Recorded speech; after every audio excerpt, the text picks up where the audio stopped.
que Dieu ouvre nos cœurs, pour que nous puissions aussi ouvrir nos cœurs et dire, Seigneur, je veux entendre ta voix.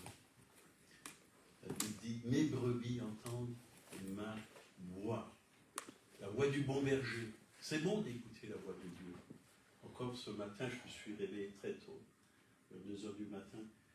Puis le Seigneur m'a parlé très tôt. Et il m'a dit, tu es le rêve de Dieu.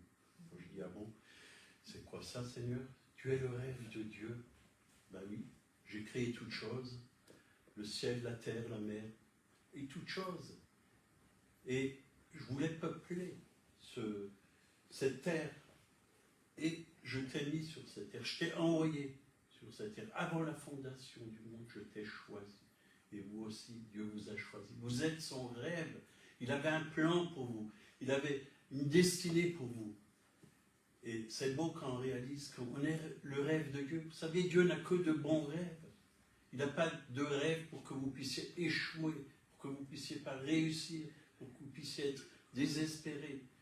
Mais il a que de bons rêves pour ses enfants. Alors, demandez au Saint-Esprit, demandez au Seigneur qu'il ouvre vraiment le chemin pour vous et que vous puissiez comprendre ce rêve. Quel est le plan de Dieu pour vous? Et rentrer dans ce plan de Dieu. Et là, c'est le bonheur. Le bonheur, il est en Jésus-Christ. Il n'est pas dans ce monde, il n'est pas dans les richesses de ce monde, mais il est en Jésus-Christ. Et quand on est en Jésus-Christ, on est heureux, on est joyeux, on a la paix, on a la joie, on est rempli, on est satisfait, on est comblé, il nous rassasie. Amen. Amen. Vous le croyez? Amen. Moi, je le crois. Ce matin, j'aimerais vous parler de l'homme en 3 dimensions. Dieu l'a créé en 3 dimensions. Esprit, âme et corps. C'est important qu'on puisse savoir comment on a été créé et comment on fonctionne. Très important.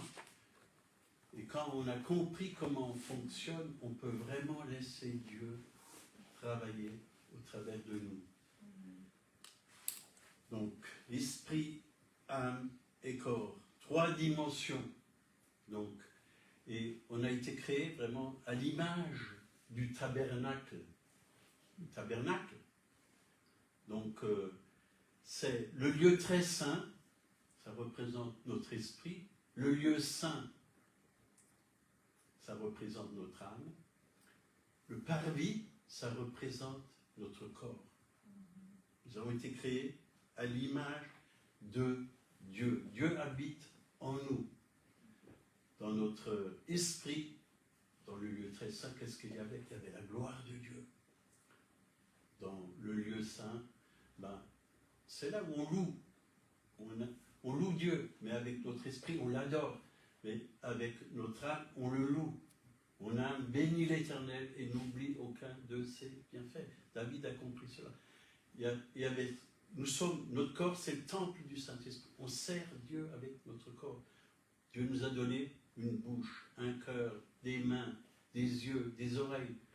Et tout ça, ça a des fonctions différentes. Donc la première des choses que j'aimerais dire, que notre véritable identité, elle est en Christ. Et important de savoir qui nous sommes en Jésus-Christ. Et quand je me suis converti, c'est-à-dire donné à Jésus-Christ, le Seigneur est venu dans mon esprit. Dans mon esprit. En premier lieu, il est venu dans mon esprit. Et pourquoi il est venu dans mon esprit? Parce que dans mon esprit, il y avait la mort à cause du péché que j'ai hérité d'Adam et Ève, et bien sûr de mes parents. J'ai hérité le péché et j'avais besoin d'être délivré de la mort. Parce que le salaire du péché, dit la parole de Dieu, c'est la mort. Et quand j'ai reçu Jésus, lui, il est la résurrection et la vie. Mon esprit est revenu à la vie. La vie de Jésus, la vie de résurrection, elle est venue en moi, dans mon esprit. Mais dans mon âme, j'avais besoin d'être restauré. Dieu habite dans notre esprit. C'est ça, la nouvelle création, c'est Dieu qui habite dans notre esprit. Mais l'âme, il a besoin d'être restauré. Et David l'a bien dit, il restaure mon âme. Parce que notre âme, il a pu souffrir de toutes sortes d'injustices, de toutes sortes de paroles qu'on a envoyées sur nous, des paroles de malédiction. On a pu recevoir des blessures dans notre âme. Mais Dieu veut guérir notre âme. Et petit à petit, comme il y avait des souffrances dans mon âme, ben, j'ai ouvert mon âme au Seigneur. J'ai dit, Seigneur, ben, je te donne cette souffrance. Viens restaurer. Je te donne vraiment tout ce qui ne va pas en moi. Vous savez, quand vous êtes orphelin, comme moi j'étais, ben, vous vous sentez un peu mis de côté de la société. Vous n'avez pas un père à qui vous ouvrir, poser des questions, parler. Il y a beaucoup de questions qu'on se pose et on ne sait pas qui les poser. Mais quand on a le Seigneur, quand on a le Père éternel, on découvre ce Père éternel, on sait qu'on peut lui parler. Tout ce que j'ai vécu, toutes ces souffrances, les problèmes qu'il y avait en moi, ben je les ai remis au Seigneur, petit à petit. Puis il a guéri mes blessures, mes souffrances, mes incompréhensions. Il a restauré mon âme, il a mis l'amour à l'intérieur de moi. Parce que quand on est orphelin, on ne reçoit pas l'amour d'un père ou d'une mère. Et là, j'ai découvert que Dieu était mon père, mais qu'il avait aussi un cœur de mère, que je pouvais recevoir l'amour du père et aussi l'amour de mère. Parce que dans le Seigneur, il y a le masculin et le féminin. Et nous avons tout pleinement en lui. Et là, il a restauré mon âme. Et mon corps avait aussi besoin d'être guéri. Vous savez, quand on est dans ce monde, il y a toutes sortes de choses dans ce monde qui ne sont pas toujours bons pour notre corps. Moi, je sais que j'avais une très mauvaise circulation de sang avant de connaître le Seigneur. Mais j'ai dit, Seigneur, je te donne mon corps. Et la vie de résurrection, elle va dans notre âme, mais elle va aussi dans notre corps. Pour nous restaurer, pour enlever tout ce qui n'est pas à la gloire de Dieu. Elle vient. Et la vie de Christ, c'est une vie sainte, c'est une vie pure. Il y avait plein de choses qui devaient partir de mon corps, qui n'étaient pas bonnes, qui n'étaient pas bons. Et Dieu a enlevé tout ça. On a besoin d'être restauré dans notre esprit, dans notre âme et dans notre corps. Alors, l'esprit, donc Jean 4, 23 et 24. Mais l'heure vient, et elle est déjà venue, où les vrais adorateurs adoreront le Père en esprit et en vérité, car ce sont là les adorateurs que le Père demande. Dieu est esprit, il faut que ceux qui l'adorent en esprit et en vérité. Vous voyez, c'est que d'esprit en esprit qu'on peut être en communion avec Dieu. Par notre esprit, on peut contacter Dieu, mais aussi on peut l'adorer. On peut l'adorer par notre esprit. Et ça, c'est important de le savoir. D'ailleurs, quand on est de nouveau, hein, il y a une parole qui dit dans la Bible, l'Esprit lui-même rend témoignage à notre esprit que nous sommes enfants de Dieu. Abba Père, par notre esprit, on peut lui dire, tu es mon papa, tu es mon Dieu. Et on peut entendre la voix de Dieu, parce que l'Esprit de Dieu parle à notre esprit. D'ailleurs, le Saint-Esprit est formidable. Quand je dis au Saint-Esprit, ben, tu es mon enseignant, la Bible dit qu'il nous enseignera toutes choses. Et on peut lui poser des questions. Je dis, Saint-Esprit, il y a une parole là que je ne comprends pas dans la Bible. Révèle-moi cette parole. Ouvre mon intelligence, que je puisse comprendre. Et Dieu met la lumière. Quand la lumière de Dieu vient en nous, cet esprit de révélation, c'est-à-dire Dieu nous révèle la lumière, l'esprit de révélation, c'est la lumière de Dieu qui vient dans notre esprit et nous éclaire sur une situation, sur une chose, sur quelque chose qu'on demande, qu'on n'a pas compris. On a besoin de la lumière de Dieu. C'est bon de marcher dans la lumière, hein. Quand on marche dans la lumière, ben, on sait où on va. Si vous éteignez la lumière et qu'il fait noir, on est perdu. On est là, on tâtonne, on cherche, on peut tomber dans un trou, on peut se cogner contre un poteau. Il y a plein de choses qui peuvent se passer. Mais nous sommes appelés à vivre dans la lumière. Dieu a fait de nous des enfants de lumière. Et que cette lumière, pour 2026, et la fin 2025, puisse briller dans nos vies. Que nous puissions être des flambeaux qui brillent dans ce monde de ténèbres. C'est ça qui est important. Mais là, ça nous parle d'adoration, en esprit et en vérité. Moi, j'aime beaucoup chanter en langue. Chanter par l'esprit. La Bible dit qu'on va prier par l'esprit, mais on va aussi chanter avec l'esprit. Le chant en langue, Dieu aime ça. Parce qu'on est esprit en esprit. On est un seul cœur avec lui.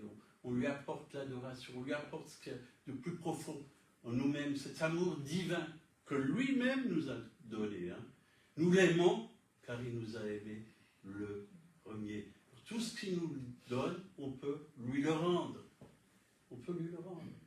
Moi, quand Dieu me donne une bénédiction, ben je le remercie. Je lui rends grâce. Je dis merci. J'ai un cœur reconnaissant. J'ai un cœur reconnaissant. Et même quand je demande quelque chose au Seigneur, il a dit demandez, croyez que vous l'avez reçu. Donc je crois, j'ai demandé, je crois que j'ai reçu.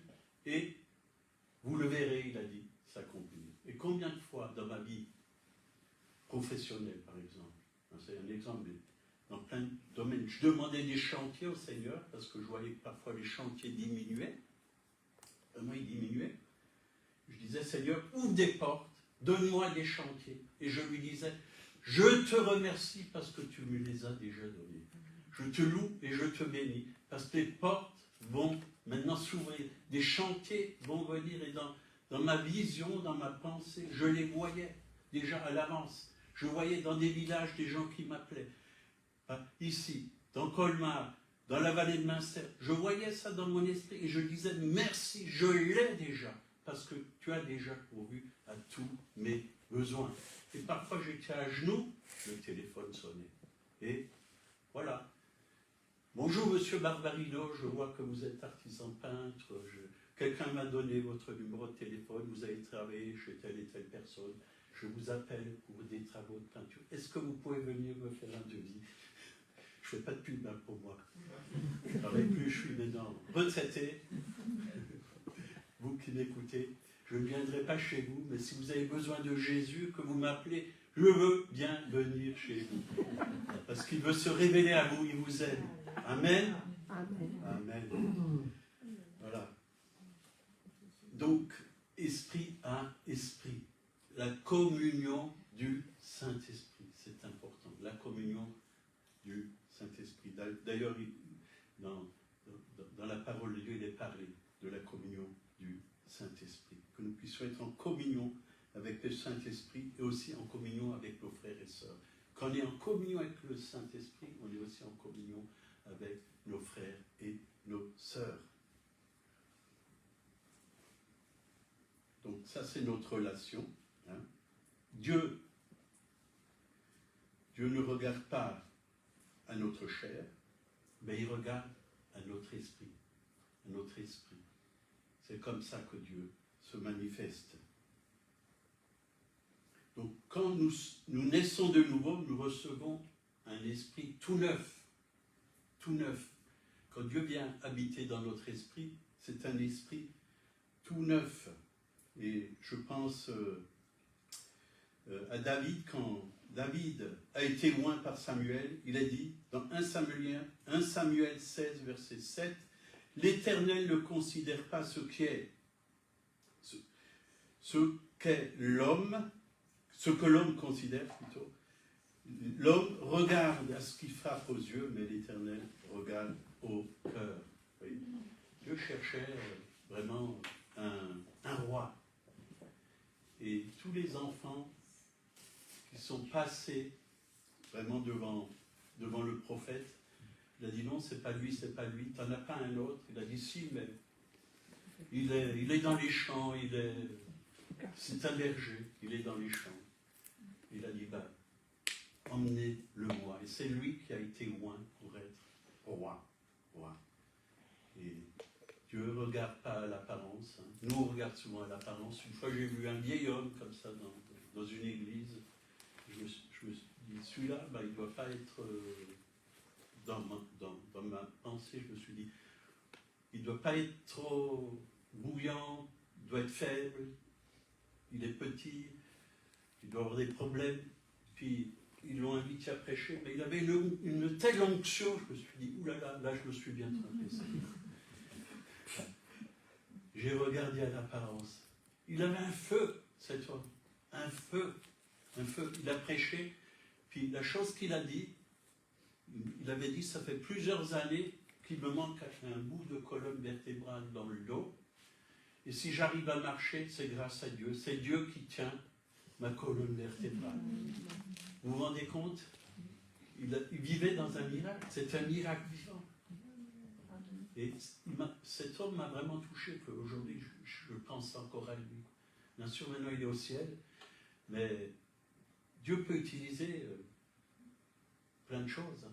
J'ai déjà entendu un témoignage que quelqu'un n'avait pas d'œil, il n'en avait pas, mais il voyait quand même.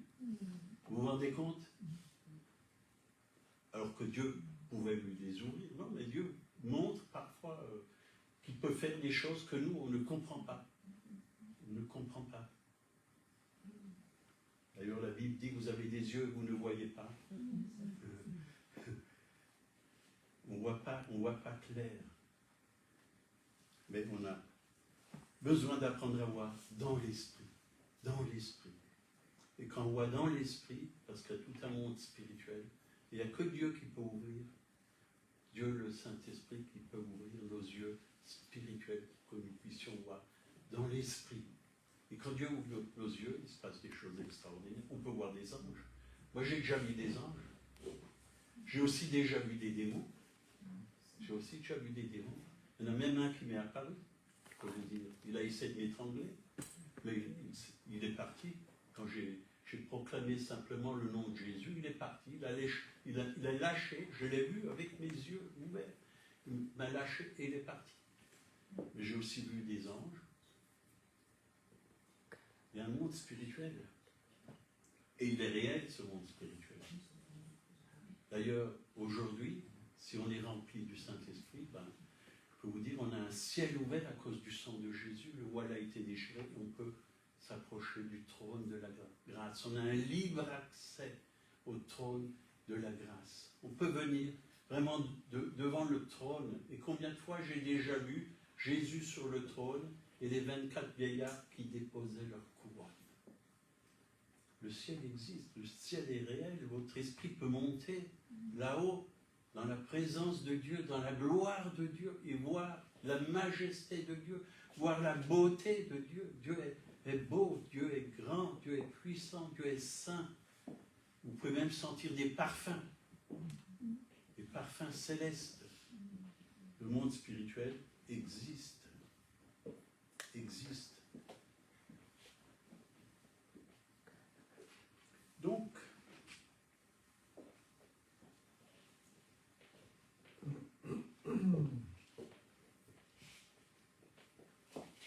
Donc avec notre âme, votre mental, la partie émotionnelle de qui vous êtes, nous sommes tous conscients de ces deux parties, l'esprit, l'âme. Avec l'âme, on peut ressentir des choses. On peut penser aussi. On peut avoir des pensées d'amour avec notre âme, mais on peut aussi avoir de mauvaises pensées. Et on a besoin d'être renouvelé dans notre âme, dans notre intelligence.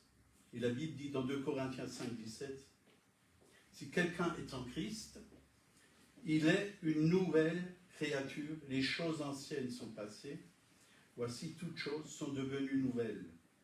C'est vrai que sur ce passage, les choses anciennes sont passées, on peut raisonner et dire, mais non, j'ai encore plein de choses dans ma vie qui ne sont pas passées. J'ai encore plein de choses qui ne sont pas passées. Mais non, la Bible dit, les choses anciennes sont passées. Et les choses anciennes sont passées où? D'ailleurs, elles sont passées dans notre esprit, parce que Dieu nous donne un esprit tout neuf. Dieu met dans notre esprit le fruit du Saint-Esprit. Galates 5, 17, qui est l'amour, la paix, la joie, la bonté, la douceur, la fidélité, la maîtrise de soi. Dieu met en nous, dans notre esprit, nous avons déjà cela. Quand Dieu vient dans notre esprit, il vient y habiter avec ce qu'il est, avec sa bonté, avec sa douceur, avec sa miséricorde. Il vient habiter en nous, il vient vivre en nous. Et les choses anciennes sont passées, parce que dans notre esprit, comme on a Dieu, on peut aimer, on peut bénir, on peut encourager ceux qui sont autour de nous. On a la pensée de Dieu. Et c'est bon de savoir qu'en Christ, notre esprit, c'est la nouvelle création en Christ. Notre âme a besoin d'être renouvelée, et Dieu le fait par le Saint-Esprit, par sa parole. Dieu nous renouvelle, et notre corps a besoin d'être guéri, parce que le corps est le temple du Saint-Esprit. Donc toutes choses sont devenues nouvelles. Et je n'ai pas appris ça tout de suite dès ma nouvelle naissance, mais petit à petit je l'ai appris, parce que je voyais qu'il y avait encore des choses à l'intérieur de moi qui n'allaient pas. Mais ce n'était pas dans mon esprit, c'était dans mon âme. C'était dans mon âme. Et petit à petit, tout ce qu'il y avait dans mon âme, je le remettais à Dieu, et Dieu me restaurait, Dieu me guérissait, Dieu me libérait, Dieu enlevait les choses qui n'étaient pas à sa gloire.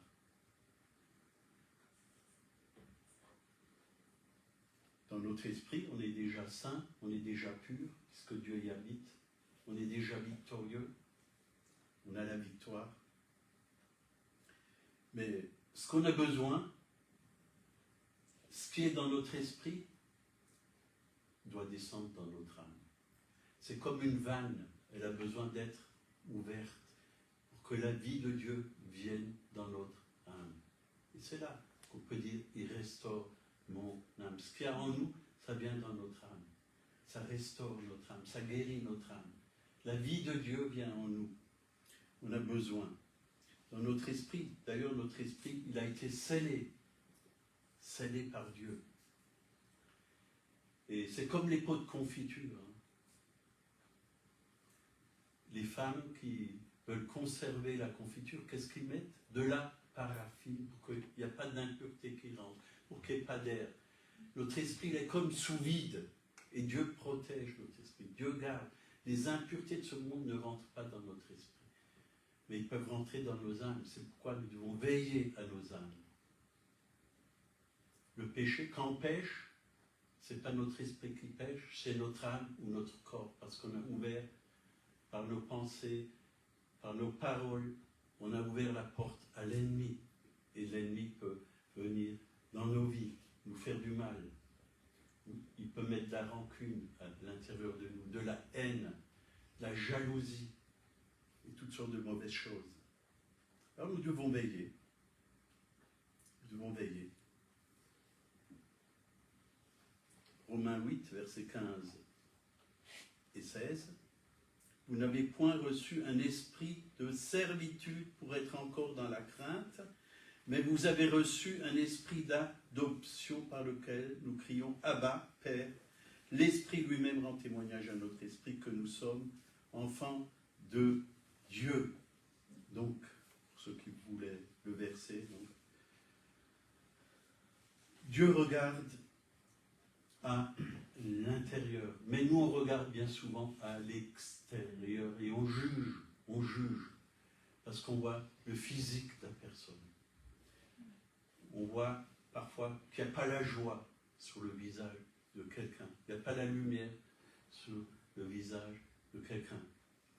Et on juge avec nos yeux physiques. Mais nous avons besoin de regarder, surtout dans le corps de Christ, qu'est l'Église, avec les yeux du cœur. Seigneur, elle est peut-être triste, elle a besoin d'encouragement. Donne-moi des paroles d'encouragement pour cette sœur ou pour ce frère. Donne-moi, elle est triste. Ne venons pas en disant « Oh, tu es triste aujourd'hui ». Ça, on me l'a fait. On me l'a fait beaucoup de fois. « Oh, qu'est-ce que tu es triste ». Tu dois vraiment aller mal, comme ça, devant tout le monde. C'est pas comme ça qu'on va encourager quelqu'un. Si vous voyez quelqu'un triste, allez vers elle, je peux prier pour toi. Il y a quelque chose qui ne va pas, je peux t'aider. Ça, c'est l'amour. Prier, apporter la solution. Nous sommes appelés à être les solutionneurs de problèmes en Jésus-Christ.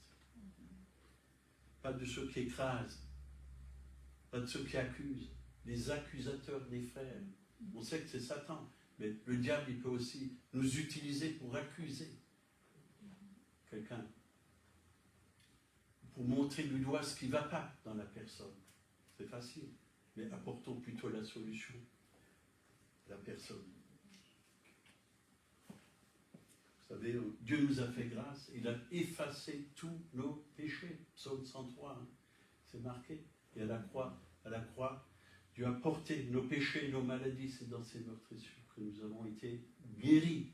Si vous voyez quelqu'un qui est malade, ne jugez pas la personne qui est malade. Aimez-la et priez pour la guérison. Parce que Dieu fait grâce. C'est le Dieu de la grâce. Quelqu'un qui est dans le péché, ne le montrez pas du doigt. Priez pour sa délivrance. Et Dieu va le libérer. On a tous des faiblesses.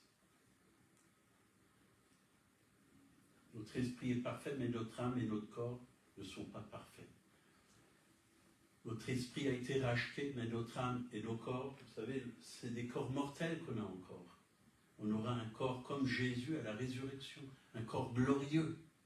Et ce corps mortel, il y a des faiblesses. Mais nous devons veiller. Nous devons veiller.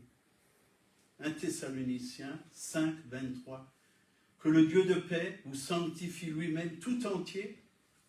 Ça, c'est la volonté de Dieu. Sanctifier tout entier dans notre esprit, dans notre âme et dans notre corps. Que tout votre être, l'esprit, l'âme et le corps, soient conservés irrépréhensibles lors de l'avènement de notre Seigneur Jésus-Christ.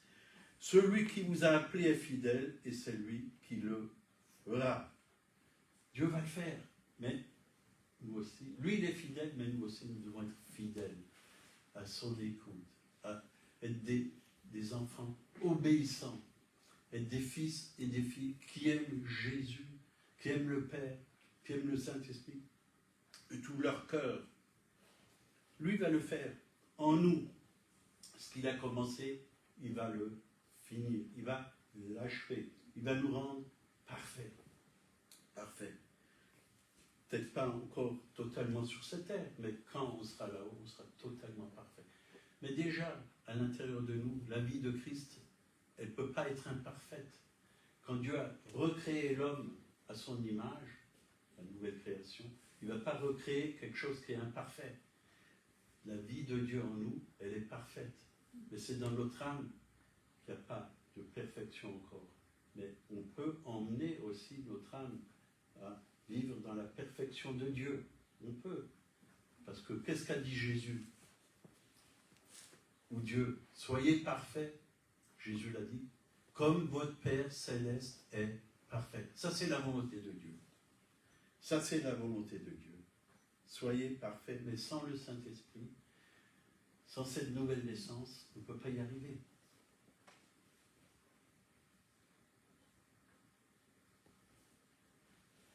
Donc, on va aller plus loin.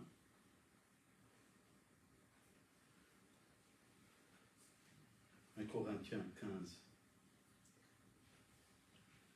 verset 53. Ça, c'est pour le corps. Hein.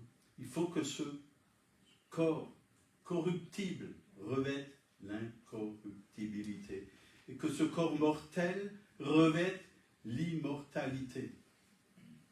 Donc, quand Jésus reviendra, si on n'est pas mort avant, on sera enlevé avec lui.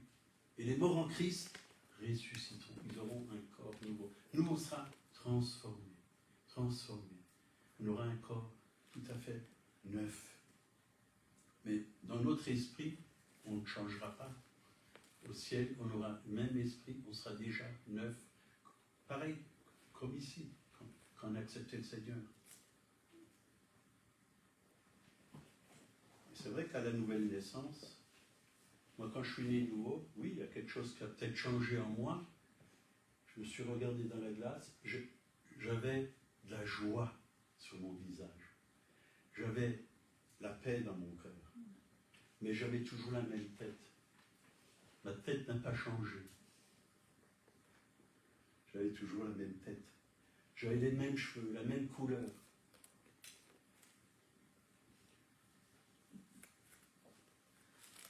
Mais c'est Dieu qui a changé ma façon de voir après, de penser, de parler, de vivre.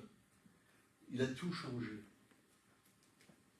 Et ça s'est fait petit à petit dans l'âme, ça s'est fait petit à petit. La guérison dans mon corps, ça s'est fait petit à petit. Il y a des choses qui sont parties.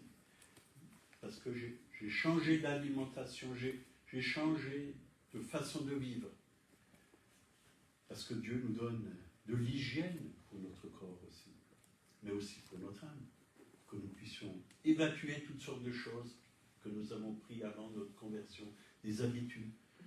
On peut avoir un nouveau cœur, parce que la conversion, Monique nous l'a dit, je mettrai en vous un esprit nouveau, mais on peut encore avoir dans notre âme une mentalité de ce monde, la mentalité de ce monde. Et c'est là où Dieu veut enlever cette vieille tête, toutes ces connaissances qu'on a apprises avant. Je ne dis pas que tout était mauvais, mais il y a beaucoup de choses qui ne sont pas à la gloire de Dieu. Dieu renouvelle notre intelligence. Dieu transforme nos pensées.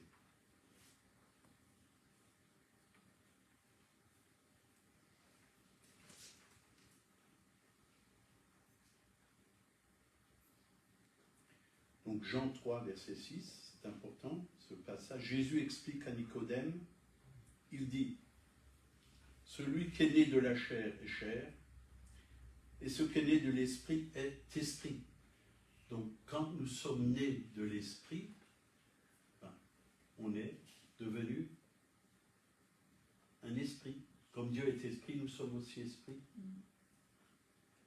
Donc nous sommes, d'après la façon de voir de certains serviteurs de Dieu, tout le monde ne sera peut-être pas d'accord avec ça, l'homme est un esprit, ça c'est le vrai vous, il a une âme et il habite dans un corps. Et à partir du moment où j'ai commencé à me voir comme cela, il y a beaucoup de choses qui ont changé en moi. Beaucoup de choses ont changé en moi. Je réalisais que tout ce que Dieu avait mis dans mon esprit, cette bonté, cette sagesse, cet amour, ces révélations, si j'ouvrais la vanne entre l'esprit et le corps, et l'âme, et aussi le corps, bien sûr, parce que cette vie de Dieu, elle veut pénétrer tout notre être, que tout votre être, l'esprit, l'âme et le corps, cette vie de Dieu, elle veut venir dans tout votre être, dans tout votre être. Et quand on laisse venir cette vie dans tout notre être, ben, on se sent bien, on est heureux, on est joyeux, parce qu'on sait qu'on appartient à Dieu. Esprit, âme et corps. Et souvent, c'est ça mes prières, Seigneur, tu m'as racheté. Esprit, âme et corps. Je n'ai peut-être pas encore un corps nouveau, mais à l'intérieur, j'ai la vie de Dieu. Il nous a ressuscités ensemble et il nous a fait asseoir ensemble, avec lui, dans les lieux célestes, en Christ. Même si le corps n'est pas ressuscité, mais spirituellement, nous avons la vie de résurrection. Déjà à l'intérieur de nous. Celui qui a ressuscité Jésus d'entre les morts rendra la vie à vos corps mortels. Vos corps sont mortels. Mais il y a sa vie en nous qui nous emmène la santé, la guérison dans notre corps, la puissance dans notre corps. Il enlève les faiblesses de notre corps. Et combien de fois j'ai réalisé, parfois je me sens faible, quand je suis faible, comme a dit l'apôtre Paul, je suis fort. Je proclame, je suis fort par la foi, et la force vient. Je rajeunis comme l'aigle. Et cela se manifeste. Hébreux 10, verset 14, nous dit, par une seule offrande, il a amené à la perfection pour toujours ceux qui sont sanctifiés. Donc, pour toujours, par une seule offrande, par la mort de Jésus sur la croix, il a rendu votre esprit parfait. Peut-être pas votre corps ou votre âme, mais par une seule offrande.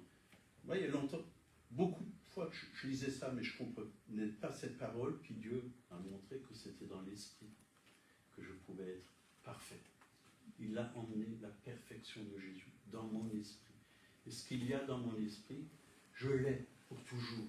La justice de Dieu, je l'ai à l'intérieur de moi. Je suis juste, Dieu m'a déclaré juste, je me vois comme quelqu'un de juste.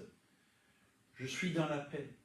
J'ai cette paix parce que il est le Dieu de paix. En lui, j'ai la paix. En lui, j'ai la joie. En lui, j'ai l'amour. En lui, j'ai la sainteté. Dieu ne m'appelle plus pauvre pécheur. Combien de fois j'ai entendu des chrétiens qui ont dit « Nous ne sommes que de pauvres pécheurs ». Oui, avant la conversion, mais pas après. Après, l'apôtre Paul, il appelle à tous les saints qui sont à Rome, à tous les saints qui sont à Corinthiens. Il les voyait comme des personnes rachetées, purifiées, justifiées, libérées du péché. Parce que Dieu nous a donné la grâce pour être libérés du péché. Et quand on comprend toutes ces choses, il y a toute notre vie qui change. Toute notre vie. Et parfois, je rigole parce que je vois des frères et sœurs et je leur dis « Ah, tiens, bonjour Sainte-Esther, comment vas-tu » La personne, parfois, elle me fait « Ah, je ne suis pas sainte, je suis une pauvre pécheresse. » Je dis « Mais non, c'est pas comme ça que Dieu t'appelle. Dieu t'a racheté du péché. Tu es maintenant sainte. » Les saints, dans la vraie Église, ne sont pas dans les niches. Ils sont debout, ils sont vivants, ils louent Dieu, ils adorent Dieu. Ça, c'est les saints. Ça ne veut pas dire qu'on est parfait. Ça ne veut pas dire qu'on est parfait. On fera toujours des fautes. Mais Dieu nous pardonne. Dieu nous relève. Le juste tombe combien de fois? 7 fois. Dieu le relève. Amen.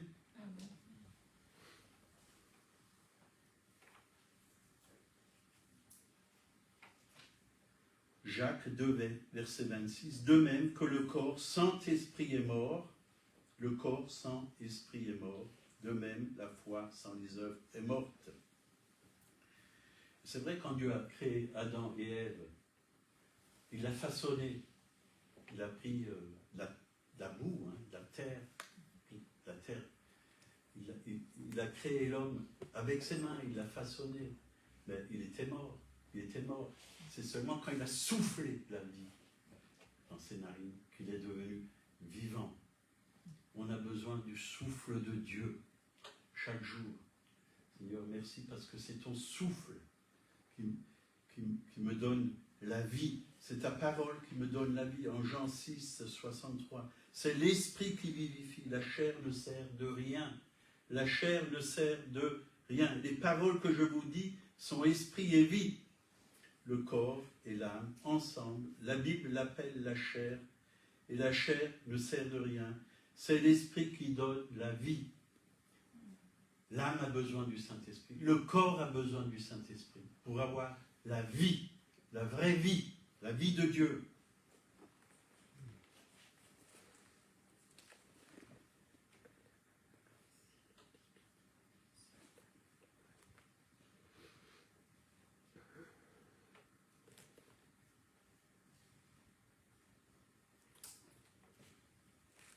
Éphésiens 4, verset 24. Paul nous encourage à être renouvelés dans l'esprit de votre intelligence et à revêtir l'homme nouveau créé selon Dieu dans la justice et la sainteté que produit la vérité. L'homme nouveau, ça c'est l'homme intérieur. Celui-là, vous ne le voyez pas. Vous ne le voyez pas. Et la Bible dit, si votre être extérieur se détruit, l'homme intérieur se renouvelle de jour en jour.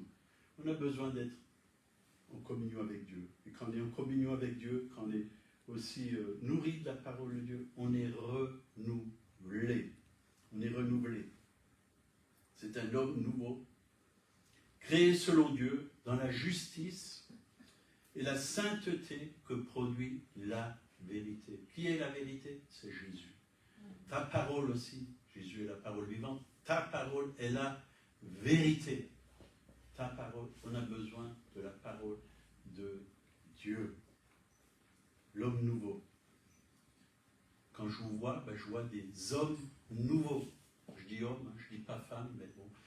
Parce que pour Dieu, quand il appelle l'homme, la femme en fait partie. Il créa l'homme à son image. La femme, elle fait partie. Nous sommes un. C'est comme ça que Dieu voit les choses. Bien sûr, on n'est peut-être pas fait pareillement, l'homme et la femme, mais on se complète. On se complète. Et ça, c'est un de mes versets préférés. 1 Corinthiens 6, verset 17. Mais celui qui s'attache au Seigneur est avec lui un seul esprit. Un seul esprit. Quand on s'attache à Dieu, c'est comme le mariage. Quand on se marie, nous ne sommes plus deux, nous sommes un. Une seule chair. Et là, avec le Seigneur, on est un seul esprit. Un seul esprit. On va dans la même direction. Le Seigneur, par son esprit, nous conduit dans sa direction. On pense comme lui, nous recevons la révélation de lui, nous recevons la vie qui vient de lui. Christ vient vivre en nous. Christ vient habiter dans nos cœurs par la foi.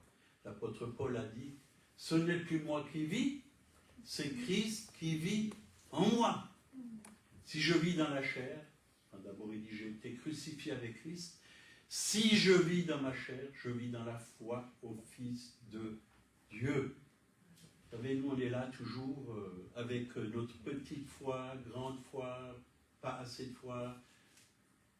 Laissez tomber tout ça et commencez à croire ce que l'apôtre Paul a dit dans ce passage. Il a dit, je vis dans la foi, c'est plus la mienne, au Fils de Dieu. La foi de Dieu est bien plus parfaite, elle est parfaite, elle est bien meilleure que la nôtre. Nous, on a une foi humaine, la foi humaine, on en a besoin, bien sûr. On croit tout simplement que si on s'assied sur une chaise, la chaise va tenir. On a la foi, si on prend l'avion, qu'il ne va peut-être pas tomber, ou peut-être qu'il va tomber, on ne sait pas. Mais quand on vit dans la foi au Fils de Dieu, tout ce que nous lui demandons, nous le recevons, parce qu'on lui demande avec sa foi. C'est d'ailleurs Dieu, par le Saint-Esprit, qui demande au travers de nous. Et qu'est-ce qu'a dit Jésus? Quand il a ressuscité Lazare, il a dit, « Père, je sais que tu m'exauces toujours. » Pas peut-être. Il n'a pas dit aujourd'hui.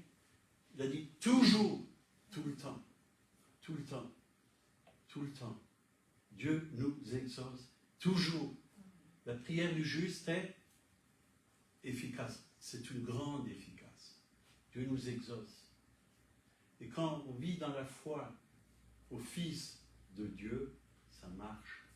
On voit les miracles, on voit des prodiges, on voit des guérisons, on voit des nouvelles naissances, on voit des baptêmes d'eau, on voit des baptêmes du Saint-Esprit, on voit des vies transformées. Je vis dans la foi au Fils de Dieu. Et cette foi, il l'a mis où? Dans notre esprit. Elle est déjà en nous. Elle est en nous. Mais pour que cette foi puisse se manifester, parce que la foi vient de ce qu'on entend, et ce qu'on entend vient de la parole de Christ, nous devons lire, nourrir notre foi dans la parole de Dieu. Et c'est la même foi que Jésus a, il nous la communique. Et ça marche. Ça marche. Alors tu pourras dire à la montagne, jette-toi dans la mer. Toutes les montagnes de tes difficultés, de tes problèmes, d'incrédulité, jette-toi dans la mer. Tu n'as rien à faire dans ma vie. Je suis libre, je suis pur, je suis juste, je suis béni, je reçois tout ce que je demande au Seigneur. Parce que tout ce que vous allez le demander par le Saint-Esprit, et ça ne sera que de bonnes choses que vous allez demander. Ça sera selon la volonté de Dieu. Parce que si vous demandez des choses qui ne sont pas de Dieu, de la rêverie, il y en a beaucoup qui demandent de la rêverie. Moi, il y a certaines prières, je ne dis pas Amen. Je peux vous le dire. Parfois, j'entends des prières, je me tais, je ne dis pas Amen, parce que je sais que ça ne vient pas de Dieu. Mais certaines prières, je dis Amen, quand elles sont basées sur la parole de Dieu. Parce que la foi, elle vient de la parole de Dieu.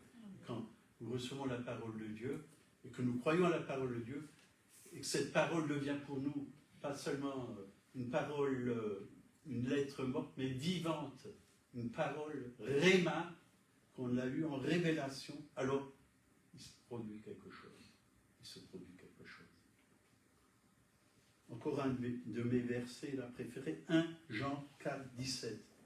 Là, il nous a dit, tel il est, ça parle de Jésus, tel il est, et là, il y a beaucoup qui ont du mal à comprendre ça. Tel il est, Jésus, il est où maintenant? Il est dans le ciel. Il est à la droite du Père. Tel il est, tel nous sommes aussi dans ce monde. Mais ça ne va pas, Paul. Tel il est, tel nous sommes dans ce monde. Tu te prends pour qui, là? Voilà ce qu'on peut penser. Mais nous sommes positionnés en lui. Nous sommes assis avec Christ dans le lieu céleste. Nous sommes dans la victoire avec lui. Il nous a déjà donné sa victoire. Vous savez que quand Jésus a vaincu Satan, nous étions déjà en lui. Et quand il l'a vaincu pour nous. Il nous a donné sa victoire. Il a mis l'ennemi sous nos pieds. Il a dépouillé les dominations et les autorités. Il les a livrés publiquement en spectacle. Nous étions en lui. Quand il est mort, nous sommes morts avec lui. Quand il est ressuscité, nous sommes ressuscités avec lui. Tel il est, tel nous sommes. Jésus est dans la joie, nous sommes dans la joie. Jésus est dans le repos. Nous sommes assis avec Christ dans les lieux célestes, dans le repos de Dieu. Et ça va beaucoup mieux de travailler en étant reposé, en étant dans le repos. C'est moins lourd, c'est beaucoup moins lourd. Assis avec Christ, hein, si vous avez 120 kilos, là, vous devez porter les 120 kilos, mais quand vous êtes assis, c'est la chaise qui les porte. Tout le poids, il est sur la chaise. C'est plus vous qui les portez, c'est la chaise. Nous sommes assis avec Christ. Christ a déjà tout porté. Nos soucis, nos faiblesses, nos maladies. Tel il est, tel nous sommes. Et quand on comprend ça, il y a toute notre façon de vivre qui change. Toute notre façon de vivre. On se voit en Christ. On se voit dans sa victoire. On se voit même dans sa gloire. Parce que Jésus, il est dans la gloire. Et il nous fait participer à sa gloire. Cette gloire, elle est en nous, dans notre esprit. Et il faut la libérer dans ce monde pour qu'elle se manifeste. Le premier miracle que Jésus a fait, c'était aux noces de Cana. Il a changé l'eau en vin. Et les disciples ont vu sa gloire, il est dit. Vous voyez, il y a eu une transformation. De l'eau, c'est devenu du vin. Puis après, il a continué. Multiplication du poisson et du pain. Rien ne lui est impossible.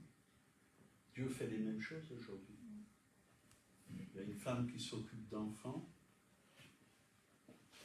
que j'ai déjà entendu son témoignage. Elle est allée dans des endroits, dans la brousse, pour apporter la parole de Dieu à des enfants. Il y a eu des miracles. Là où il n'y avait rien, où il n'y avait pas de nourriture, Dieu a mis de la nourriture dans les assiettes pour ses enfants. George Muller, si vous lisez l'histoire de l'Église, il y avait 2000 enfants. Il n'y avait rien dans les assiettes. Il y avait 2000 assiettes là, sur les tables. Puis il a dit aux enfants, on va fermer les yeux, on va bénir ce repas. Ils ont tous fermé les yeux, lui aussi. Seigneur, merci pour ce repas. Tu le bénis, tu le sanctifies, qu'il serve, oui, pour nos corps. Merci Seigneur. Puis quand ils ont ouvert les yeux, les assiettes étaient pleines. La nourriture était bonne, elle était chaude. Ils ont pu manger. Dieu n'a pas changé. Et je me rappelle à un moment donné, on avait fait des agapes, puis on s'est dit, oh, ça ne va pas suffire. Il y a un bon moment de ça. On était dans la nature. Puis ça suffisait et il y avait encore même des restes. On s'est dit, mais on n'avait pas autant de viande pourtant. On avait quelques côtelettes, quelques morceaux de viande, puis il y avait des restes. Ça suffit. Dieu n'a pas changé. Il faut le croire. Il faut le croire. Amen. Jésus a dit, tout est accompli. Qu'est-ce que veut dire tout est accompli? Il y a plusieurs façons de voir cela. Hein. Tout est payé. Vous savez, dernièrement j'étais j'étais chez le parquetteur qui nous a mis le parquet, et pour être remboursé d'une certaine somme d'argent, j'ai dû aller chez lui pour qu'il me mette un tampon. Payé. Et j'ai envoyé ça à l'assurance, et le même jour, ils m'ont payé, ils m'ont fait un virement. Payé. Là, tout est payé. Il y a un tampon sur vous, Jésus a payé, par son sang, un tampon rouge, pour que votre vie soit rachetée, purifiée, justifiée, pour que vous soyez libérés des chaînes de l'ennemi. Tout est payé, tout est accompli, tout est parfaitement parfait. Tout est parfaitement parfait. Ce n'est pas nous qui avons payé, mais c'est le Seigneur. Il a payé pour nous. Il a payé toutes vos dettes, tous vos péchés, c'était des dettes. Et maintenant, Jésus nous dit, ne devez rien à personne, mais aimez-vous les uns les autres, comme je vous ai aimé. Donc, Dieu nous demande de ne pas avoir de dette envers nos frères et sœurs, mais de les aimer tout simplement, avec son amour. Colossiens 2, 9 et 10, car en lui habite corporellement toute la plénitude de la divinité. Vous avez tout pleinement en lui, qui est le chef de toute domination et de toute autorité. Le chef de toute domination et de toute autorité. Amen. Nous avons tout pleinement en lui. Moi, j'ai bien aimé notre sœur Anne. Elle a dit qu'elle sait jouer du piano. Je me suis réjoui, bien sûr. Puis elle m'a dit, il y en a un quelque part, là, dans la région, là. On va chercher, puis on va demander au Seigneur qu'il puisse l'emmener ici, puis il est là. Il est là. Pour la batterie, c'est pareil. Elle est là, elle est dans la pièce à côté, il faut la monter. Électronique. J'avais la vieille batterie que je voulais vendre. La personne qui est rentrée dans la pièce au baptême, il y a une personne qui est venue. Elle a dit, vous avez une belle batterie? Je lui ai dit, oui, je veux la vendre. Ah bon, je lui ai dit, je la vends, tant et tant. Elle dit, je vais l'emmener. Je lui ai dit, tu peux la prendre, c'est bon, c'était payé. Vous voyez, avec le Seigneur, il fait tout à merveille. Est-ce que vous le croyez qu'il peut le faire pour vous? Moi, quand je me suis marié, je n'avais rien, même pas d'appartement. Ma future belle-mère m'a viré dehors. Parce que j'avais fait des vendanges, j'avais une chambre chez elle. Après, quand je lui ai dit que j'allais me marier avec Monique, ah non, dehors. Je me suis retrouvé dehors. Et je savais qu'à côté, il y avait une maison, 13 ans. Pendant 13 ans, elle était vide. Il y avait un répondeur automatique. C'était un vétérinaire qui venait relever pour les animaux, pour aller les soigner s'ils avaient un problème. On a demandé, est-ce que vous louez cet appartement? Il m'a dit, ça fait 13 ans que j'ai ce répondeur. Alors j'ai dit au Seigneur, je vaux plus qu'un répondeur automatique, moi j'ai besoin d'un appartement. C'était plus qu'un appartement, c'était une maison. J'ai prié, j'ai dit, au nom de Jésus, maintenant je prends par la foi cette maison. Merci Seigneur, parce que tu voulais pas. 3 jours après, il est venu, il est parti. Le répondeur est parti, le vétérinaire est parti. Vous pouvez avoir l'appartement. Si vous retapez la maison, simplement les travaux de peinture, j'étais peintre, pas de problème, je vous laisse quelques mois de loyer gratuit. Et je vais vous mettre une douche, de l'eau chaude, et c'est ce qu'il a fait. Après, je suis rentré, ok, je dis d'accord, je suis d'accord, merci. Je n'ai rien à débourser. Seigneur, j'ai besoin d'un lit. Seigneur, j'ai besoin d'une armoire. J'ai besoin d'un frigidaire. J'ai besoin de chaises. J'ai besoin d'une table. J'ai besoin d'un frigo. Et tout est venu. Je n'ai rien demandé à personne. Les gens m'appelaient. Tu n'aurais pas besoin d'un frigidaire? Je dis si. J'en ai un. Si tu le veux, tu peux l'avoir. Tu n'as pas besoin d'une chaise, d'une table avec 4 chaises? Je dis si. Et comme ça, tout est venu. Tout est venu. Alléluia. Vous voyez? Pas de problème avec Dieu. Je savais qu'il était là. Et un jour, je fais les courses. Vous pouvez demander Monique. Il me restait un peu d'argent, là, quelques francs. C'était des francs. C'est tout ce qui me restait. Et je passe à la caisse. Je paye d'abord mes courses. Il me restait dans mon portefeuille quelques francs. Puis quelqu'un est passé avant moi. Et le Seigneur me dit, tu donnes l'argent que tu as là à ces personnes. je donne à ces personnes, j'obéis au Seigneur. Je les connaissais, bien sûr. Le Seigneur me donne de vous donner ça. Et au moment, ils font, ah, c'est formidable, parce qu'on a demandé au Seigneur comment on allait faire pour finir le mois et comment on allait nourrir notre bébé qui a besoin de lait. Et au même moment où j'ai fait ce geste, dans la foi, j'avais plus rien, le Saint-Esprit m'a visité, quoi, mais d'une force tellement. J'étais là et je peux vous dire, j'ai manqué de rien, absolument de rien, de rien. Voilà. Dieu peut le faire avec vous, pour tous vos besoins. Vous avez le même Dieu que moi, vous avez le même Seigneur que moi. Bien sûr, si vous avez déjà tout, vous n'avez pas besoin de demander, mais moi, j'avais rien, j'avais besoin de demander tout au Seigneur.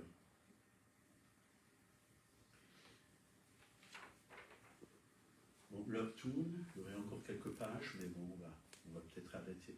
Donc, le corps, c'est le temple visible de Dieu. Hein. Le corps est la partie physique que l'homme, celle qui interagit avec le monde matériel. Par le corps, vous pouvez sentir, vous pouvez goûter, vous pouvez voir. Voilà, on a besoin de ce corps, mais Dieu, il veut restaurer ce corps. Et 1 Corinthiens 6, versets 19 et 20 nous dit, ne savez-vous pas? Pourquoi il dit ne savez-vous pas?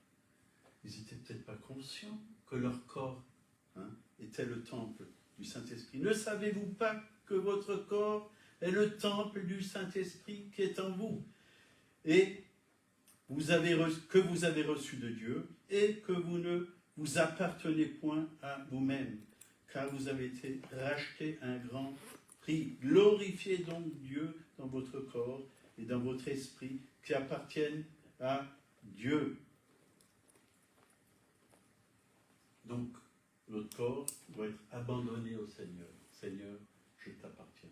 Esprit, âme et corps. Je veux te glorifier dans tout mon être. Dans tout mon être. Je t'appartiens. Je peux plus faire n'importe quoi. Avant, je pouvais faire n'importe quoi. Je pouvais aller fumer du hashish, je pouvais m'enivrer, je pouvais prendre du LSD, je pouvais me tatouer. Mais Dieu ne veut plus tout ça, parce que le corps doit rester saint, le corps doit rester pur, le corps doit glorifier Dieu, le corps doit servir Dieu, puisque nous sommes ses témoins. Le corps est là maintenant pour aller, nos pieds sont là pour aller apporter la bonne nouvelle. Par notre bouche, elle fait partie de notre corps. Et ce qui sort de notre bouche, ça vient du cœur, et ça touche les gens. Et ainsi de suite. Il y a plein de choses que Dieu veut faire. Et vous ne pouvez plus manger n'importe quoi, parce que maintenant, avec votre corps, vous devez bien le nourrir sainement. Évitez de trop manger. Et ça va vite, on a vite fait de faire des excès de table, et endurcir nos cœurs, comme dit la parole de Dieu. Voilà, on va finir par ça. Il y a encore beaucoup de choses, mais j'apporterai ce message vendredi prochain sur un Zoom avec des frères et sœurs un peu internationales. Seigneur, merci pour ta parole.